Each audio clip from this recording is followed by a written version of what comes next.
할아버지 고 양춘식 목사님, 아버지 고 양민주 목사님, 작은아버지 양치호 목사님, 제주형제 양유로 목사와 함께 3대째 이제 목회를 하고 있는 양진호 목사인데요. 어제는 새벽 기도에 마치고 오전에 좀 말씀 연구하다가 너무 무더웠고 그 신방을 먹고 이제 그 저희 교회 이제 그 어쩔 수 없는 장기 결석자. 그러니까 이제 무슨 공단에 이제 그 개인정보니까 얘기하기가 어렵고 우리 청년이 공단에 이제 이렇게 기숙사에 머물면서 회사 생활하는데 연세대 경영학과 최우등생과 대학원 최우등생으로 그 졸업한 그 아이인데 그 아버지의 부친상 그 하필이면 부산 동네 구에 있는 병원 장례식장이에요. 그래서 제가 어제 오전에 출발을 해갖고 조문을 잠깐 하고 밥만 먹고 올라왔는데 집에 오니까 12시 넘었어요. 이게 지금 하나님이 주신 강철체를 가지고는 지금 이게 버틸 수가 없는 몸인데 그래도 이제 기도하고 그리고 이제 이렇게 하니까 아주 뭐 버틸 수가 있습니다. 근데 이제 아무튼 하나님이 이렇게 능력을 주셔야지 우리가 이렇게 뭘 한다고 해서 되는 게 아니더라고요. 인간들이 만든 세상은 어떻습니까? 지금 자연 파괴되고 기후위기가 오고 이 사상 유례 없는 폭염을 겪고도요 자연을 회복시킬 생각을 안 해. 하나님의 창조 질서를 보증만 하면 이 기후가 없어지거든. 근데 지금도 탄소 배출하고 지금 난리가 아닙니다. 지금 거기다가 지금 말세지 말이나 볼 수 있는 이 감염병이 창궐을 하는데 창궐에 지금 우리나라가 지금 코로나가 30만 명이 되는지 50만 명이 되는지 모른다는 거예요. 이게 제일 큰 문제예요. 뭐냐면 여러분 기억나시죠? 3, 4년 전에 코로나19 막 팬데믹 때 굉장히 퍼져나갔을 때는 그때 정확하게 매주마다 확진자 몇 명, 위중증자 몇 명, 입원 환자 몇 명, 그 병동 이 병상 부족수 몇 개, 그리고 사망자 몇 명 해갖고 정확하게 딱 나왔고요. 그리고 이제 우리나라가 치료제가 아주 잘 준비된 나라였고, 그리고 원래 팬데믹 때는요 검사하고 치료가 다 국가 부담이에요. 하다못해 외국에서 누가 와갖고 확진자가 발견되잖아요. 그러면 그 사람 치료까지 다 해주는 거예요. 그게 감염병 예방이에요. 근데 아직도 WHO에서는 팬데믹인데 우리나라 정부에서 엔데믹이래. 안 끝났어. 그 자연 회복시키지 않으면 이게 종말을 향해 치달을 겁니다. 근데 이러한 현실을 얘기하면서 우리 뭐라 그러죠? 종말을 얘기했죠. 그리고 그때는 우리 예수 그리스도께서 재림하신다는 걸 우리는 알잖아요. 그러니까 지금 이 이사야 9장의 시대가 그런 겁니다. 우리가 8장까지 뭘 봤죠? 이제 그 북이스라엘하고 아람이 막 쳐들어오는데 북이스라엘을 에브라임이라고 얘기했었죠. 처음에 그 여호수아가 가나안 땅 정복이 있을 때 에브라임이 북쪽 지방에 배정을 받았어요. 그래서 그 별칭으로 에브라임이라고 성경이 나오는 거는요 북이스라엘 의미하는 거예요. 북이스라엘. 에브라임이라고 나오는 거는 이거는 북이스라엘 의미예요. 그래서 사마리아는 북이스라엘의 수도고요. 그래서 에브라임, 사마리아 이러면 북이스라엘 얘기하는구나 이렇게 하는데요. 이게 북이스라엘과 아람이 이제 동맹국을 맺어가지고 이제 아하스 왕 때, 즉 이사야 시대의 왕이 아하스 왕이었는데 아하스 왕 때에 쳐들어온 거예요. 그때 하나님께서는 야 아하스 너는 두려워하지 말고 떨지 마. 나중에 이 북이스라엘을 너희들 괴롭혔던 북이스라엘을 내가 아수를 들어서 얘들을 칠 거야. 이렇게 말씀을 한 것까지가 어제 봤던 이사야 8장까지의 내용입니다. 그러니까 이사야 선지자는 이제 그 메시아가 세상에 이제 오실 거라고 하는 그런 예언을 하게 되는 거예요.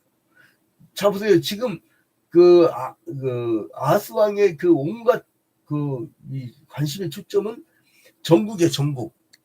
그래서 나는 이 아시리아 동맹을 맺어야 되나? 강대국한테 끼어야 되나? 여러분 강대국 너무 좋아하지 말고요.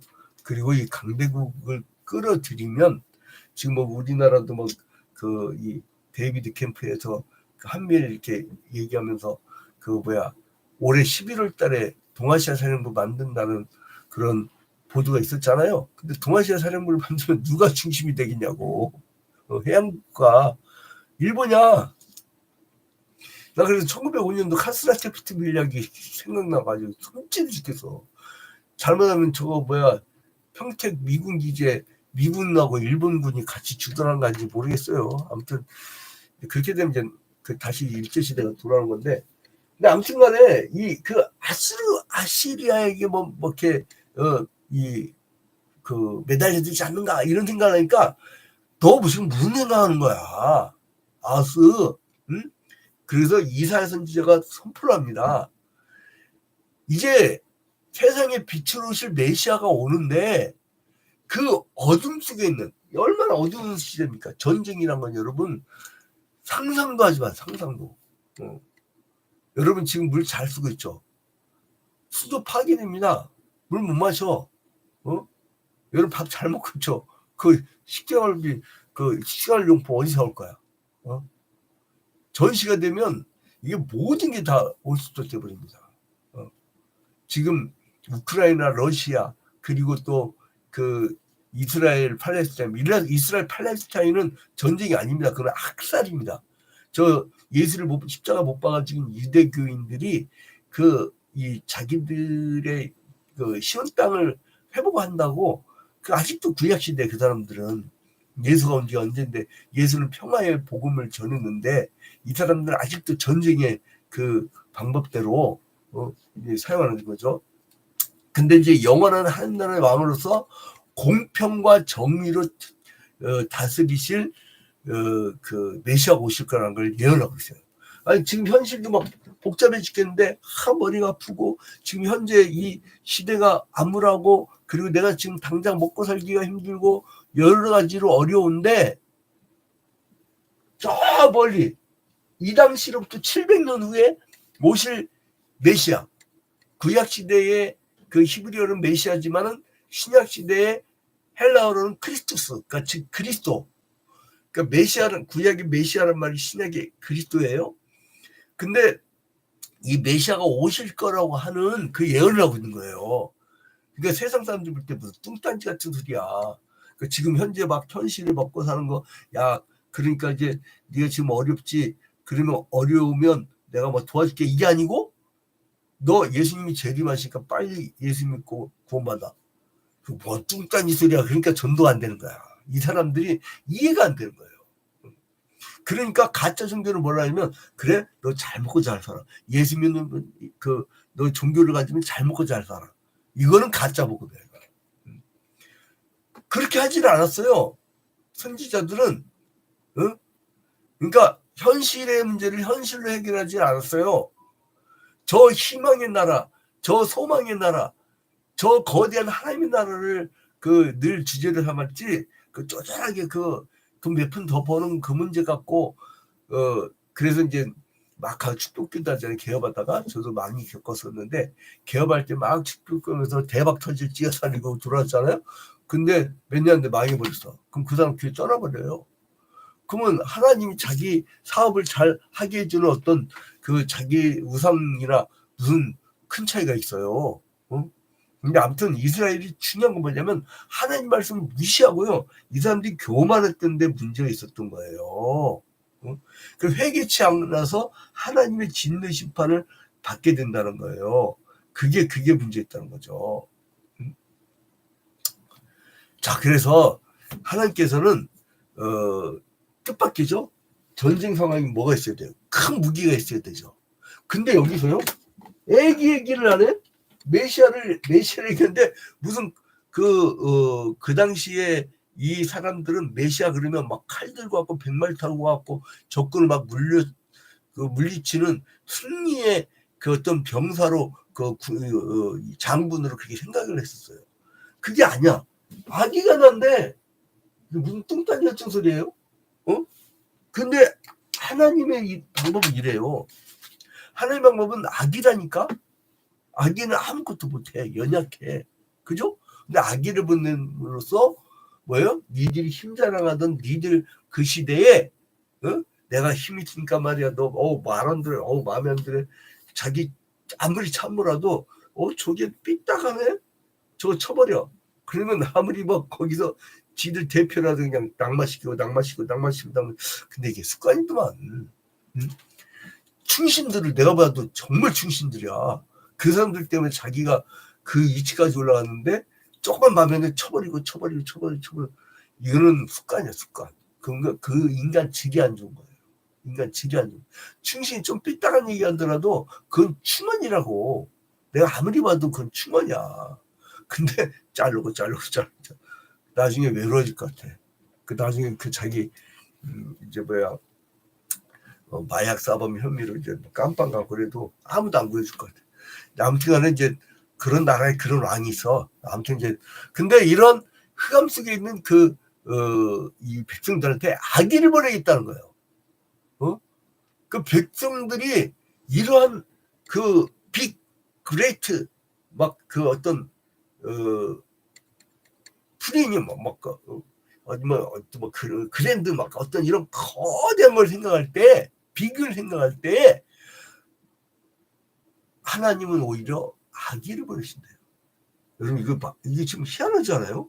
응? 자 봐봐요. 이 나라를 구해주신 거라 그죠? 자 2절에 보니까 흑암에 행하던 백성이 큰 빛을 보고 사망의 그늘 땅에 거주하던 자에게 빛이 비추도다. 이사야 9장 2절에. 근데 요한복음 1장에 뭐라 나와요? 태초에 말씀이 계시니라. 그 말씀이 빛이 되어 이 땅에 왔는데 백성들이 그를 반기지 아니하였고. 이제 그렇죠. 그 빛이 오셨다죠. 그러니까 그게 예수 그리스도의 오심을 요한복음 1장에서 말씀하신 것이고 이사야 9장 2절에서는 그 빛을 내다보는데 그 빛이 뭐냐? 6절 봐봐요. 6절. 이사야 9장 6절. 이는 한 아기가 우리에게 낳고 한 아들을 우리에게 주신 바 되었는데 그의 어깨는 정사를 베었고 그의 이름은 기묘자라 모사라 전능하신 하나님이라 영존하시는 아버지라 평강의 왕이라 할 것임이라. 한 아기가 낳는데 그가 왕이래요. 그가 하나님이래. 그러니까 전혀 인간의 사고를 뛰어넘는 그 하나님의 발성이에요. 그러니까 여러분 아기와 같다고 해서 힘이 없는 게 아닙니다. 오히려 있잖아요.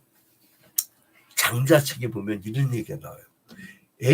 저 어린 애기들이 왜 지지도 않고 아침부터 저녁까지 저렇게 뛰어놉니까 했더니 우주의 원동력이 아직 남아서 그렇다. 근데 인간이 점점 왜 병들고 약해지냐면은 그 우주의 원동력이 점점 배터리가 닳아서 그렇다는 거예요. 근데 그런 식으로 얘기를 하는 거예요. 그 우주의 원동력이라는 게 이제 장자책에 나오는데 그건 이제 도가 철학에 관계된 것이니까 좀 우리랑 관계 없는 얘기들 잠깐 차용을 해왔고. 근데 아무튼간에 한 아기가 낳는데 그게 뭐냐면 아들이래. 성부의 아들이래. 그 어깨는 정사를 메었고 권력이 그분에 있고 그는 기묘자라. 그 모사라. 하나님이래요. 영존하신 아버지라. 평강의 왕이라. 핸델의 메시아 보면 모사라 전능의 왕 제가 쫙 나가는 이제 그 곡이 있어요. 너무 멋있죠.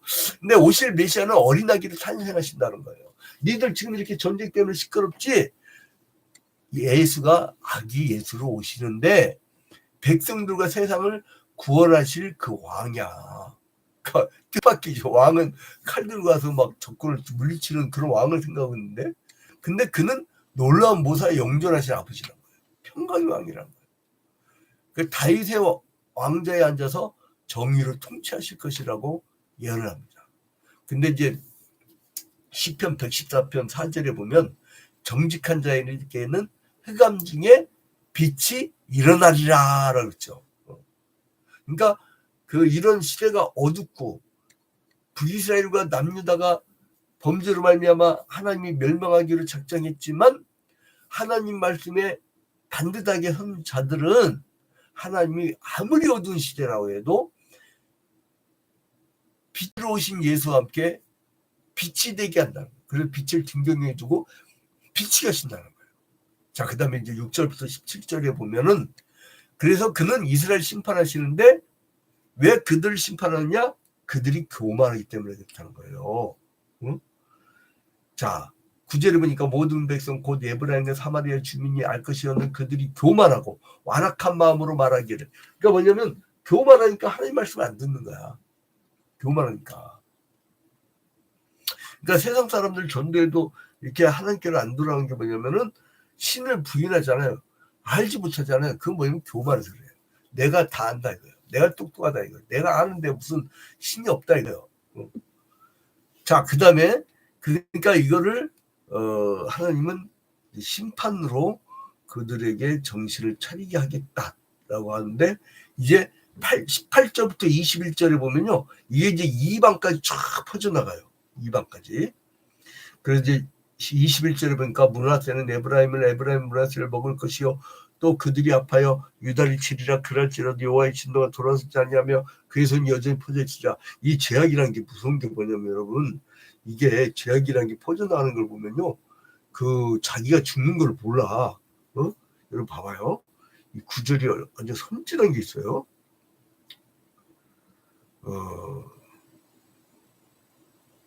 자 20절 봐봐요. 오른쪽으로 움킬지라도 줄이고 자기가 막 자꾸 막 먹는데도 배고파 항상.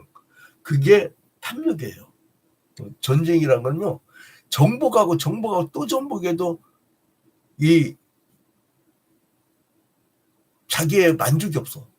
알렉산더 대왕이 왜 쓸데없이 그 마게도니아 지방에서 인도까지 가냐고. 왜 갔냐고 지옥을 향해서 물어봐도 모를 거야 지도. 나치 히틀러 보고 왜 전 유럽을 이렇게 정복했냐고 물어보면 모를 거야. 러시아가 지금 막 이 모스크바까지 막 당할 뻔했었잖아요. 그러니까 이제 러시아는 나치 그러면 떨어. 지금도 막 치를 떤다는 거예요. 근데 우크라이나 젤렌스키가 신나치주의자잖아요. 그러니까 뭐 거기서 나치 얘기하니까 막 떠는 것들. 그러니까 이 전쟁이란 거는요, 막 이 줄인 늑대들 같아. 오른쪽으로 움킬지라도 줄이고 왼쪽으로 먹을지라도 배부르지 못하여 각기 자기의 팔의 고기를 먹을 것이야. 그러니까 막 먹는데 왼쪽 팔을 먹는데 계속 먹고 막 맛있다 먹었는데 지 팔을 먹어버렸어.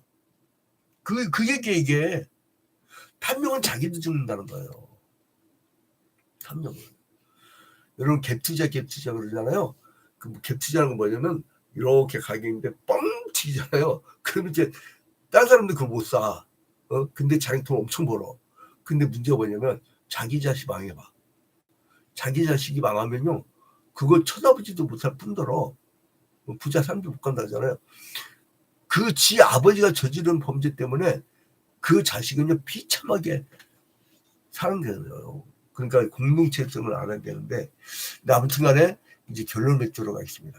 근데 그런 가운데서 흑암 같은 이 사회에서도 하나님은 큰 빛을 주신다. 그러니까 참 2절 보면 얼마나 좋아요. 흑암에 해가는 백성이 큰 빛을 보고 사망의 그늘진 땅에 거주하던 자에게 빛이 비치도다. 큰 빛.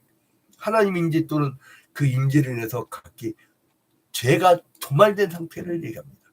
큰 빛은 뭐냐? 그리스도 우리의 구원자이신 예수 그리스도를 예표하는 거예요. 그래서 이 영광스러운 빛. 그 뭐냐면 그 빛은 어두운 시대 때 그 빛이 더욱 빛나는 것이죠. 이제 우리가 시간이 많이 나서 결론을 빨리 맺도록 하겠습니다. 중반 이하는 다음 통독할 때 우리가 3년에 한 번씩 통독하잖아. 계속 성경을 창세기부터 요한계시록까지 다음에 중반부를 해드리겠습니다. 자, 이제 북왕국의 임박한 심판에 대해서 이제 말씀을 한 건데 이제 이스라엘 땅에 그 일어나게 될 상황들을 예언하면서 저들은 먹고 지 팔까지 먹은 정신 못 차려 먹다 보니까 지 팔까지 먹을 것이다라고 예언을 하면서 이제 그런데 이제 하나님께서는 평강의 왕 그리고 또한 전능하신 모사를 보내셔서 이제 이스라엘 대적자들을 멸하실 것이다. 그래서 이제 그 재난을 두려워하지 말고 그 하나님을 바라라. 이들 하나님을 거역한 그 교만에 빠졌을 자느냐. 지 멋대로 사는 게 그게 교만이에요. 지 멋대로 사는 게 하나님을 거역하는 거예요. 하나님 뜻대로 살다 보면요, 교만해질 수가 없어요. 교만해지 우리의 유한함을 깨달으니까. 그렇지 않겠어요? 그래서 이제 하나님이 뜻밖의 구원해 주는데 어떻게 구원해 주느냐? 아기 예수, 연약한, 아무것도 못할 것 같은, 십자가 못 박아가지고 죽이면 죽는 대로. 근데 결국은 그게 우리의 죄를 사하는 보혈의 피의 승리였다는 거예요. 그게 승리자는 거예요. 지금도 전쟁에서 학살을 하면서 학살자들이 이기는 것 같죠. 그들은 지옥 경멸을 빠질 것이요, 오히려 학살당하면서 피 흘리고 있는 아벨의 후손 같은 사람들, 그 예수 그리스도의 복음 때문에 승리를 당한 사람들, 오히려 그들은 저 영원한 나라에서 천국에서 찬양을 하면서 어디 저기 장사였는데 써먹지 말고. 그래서 여러분, 이 이사야서를 통해서 우리의 민족 공동체가 다 같이 삽시다. 하나님 나라를 이룹시다. 승리합시다. 오늘 하루도 그 하나님의 크신 빛이 여러분의 가정에 임하기를 주님의 이름으로 축원드립니다. 주기도문을 마칩니다.